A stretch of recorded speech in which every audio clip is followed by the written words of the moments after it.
Obviously picked up, I'm assuming deliberately, by John Truscott, because some of those beautiful human factor artbuster works, they very much rely on drovers, on people standing around, very much standing around the windmills, and really getting across the message that Queensland in particular is very much an outback related place.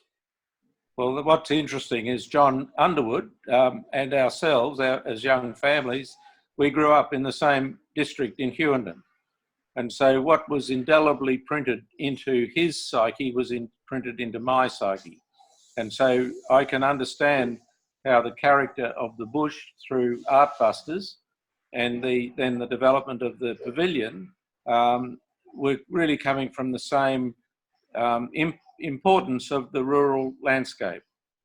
What I think is very interesting is that when we were putting the designs together within the office, both my office and John's office, we found it very difficult to relate some of these bush issues to the staff who had grown up in an urban environment.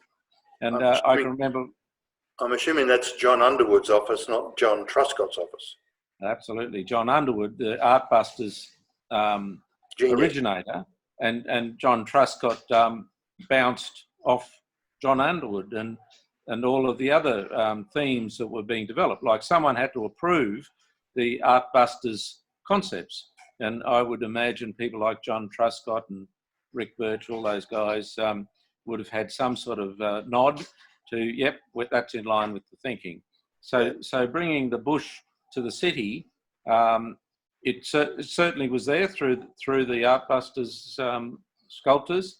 What I'm trying to relay is that we might talk about bore drains and pumps and troughs and things like that, but to the young person coming through university doing architecture, it means very little. And one of our staff said he thought the bush was overrated.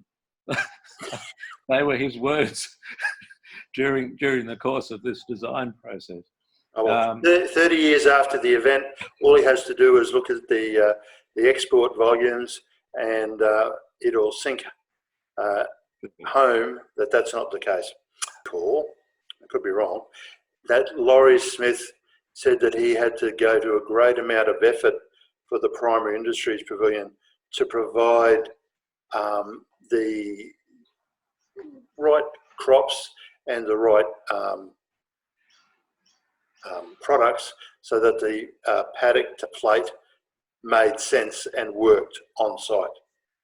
Yeah, well, that's right, because we were, Expo ran during winter. We had to deal with the issues of huge volumes of people coming through, wanting to touch, wanting to feel, wanting to pull things out.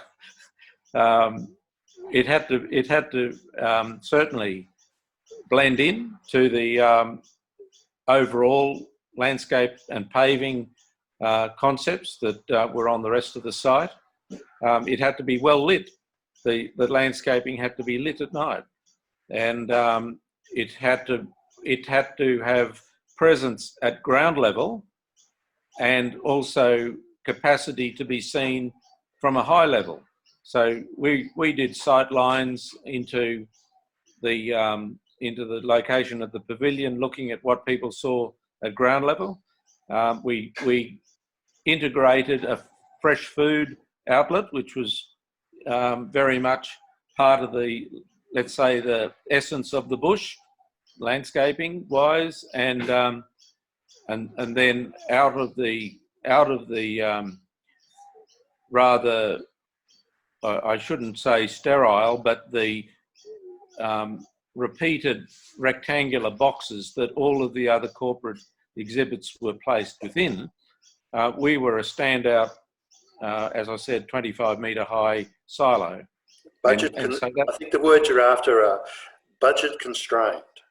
Yes, that's right.